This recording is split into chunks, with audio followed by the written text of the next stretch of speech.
মরিতে চাহি না আমি সুন্দর ভুবনে, মানবের মাঝে আমি বাঁচিবারে চাই। আচ্ছা, মানুষ কি সত্যিই মরতে চায়, নাকি সে চায় তার জীবনটা এমন হোক যাতে মৃত্যুর পরেও তাকে মানুষ মনে রাখে? কবিগুরুর এই লাইনটা আজও আমাদের এই প্রশ্নটাই করে। নমস্কার, আমি শ্রীমা, শ্রী ডান্স ক্রিয়েশনের পক্ষ থেকে নতুন একটা ভিডিওতে আপনাদের স্বাগত জানাই।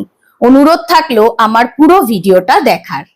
রবীন্দ্রনাথ ঠাকুরের এই অমর পংক্তিটি শুধুমাত্র মৃত্যু ভয় থেকে লেখা নয়, এর গভীরে লুকিয়ে আছে মানুষের চিরন্তন আকাঙ্ক্ষা, মানুষের ভালোবাসার মধ্যে, মানুষের স্মৃতির মধ্যে, নিজের কাজের মাধ্যমে বেঁচে থাকার ইচ্ছা। তিনি বলতে চেয়েছেন, একজন মানুষের জীবন শুধু শ্বাস প্রশ্বাসের নাম নয়। সত্যিকারের জীবন তখনই সফল যখন একজন মানুষ তার ব্যবহার, ভালোবাসা, সৃষ্টিকর্ম কিংবা মানবতার মাধ্যমে আরেকজন মানুষের হৃদয়ে জায়গা করে নিতে পারে। শরীর তো একদিন শেষ হবেই, কিন্তু তার ভালো কাজ, ভালো ব্যবহার, মানবিকতা থেকে যাবে। কিন্তু এখন প্রশ্ন হলো, আজকের সমাজে আমরা কি সেই ভাবনায় চলি? আজ অনেকেই অর্থ, খ্যাতি আর সামাজিক মাধ্যমে ক্ষণিকের জনপ্রিয়তার পেছনে ছুটছি। মানুষকে মনে রাখার চেয়ে মানুষকে ছাপিয়ে যাওয়ার প্রতিযোগিতাই যেন বেশি।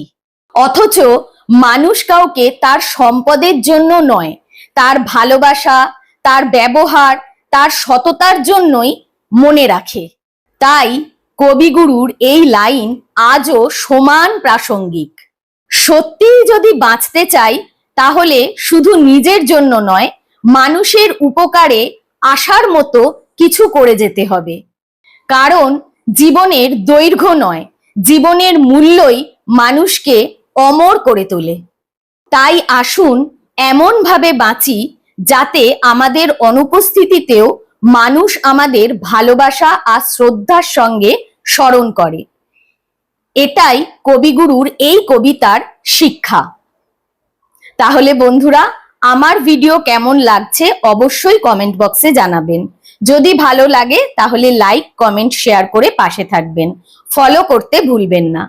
অসংখ্য ধন্যবাদ আমার পুরো ভিডিওটা দেখার জন্য।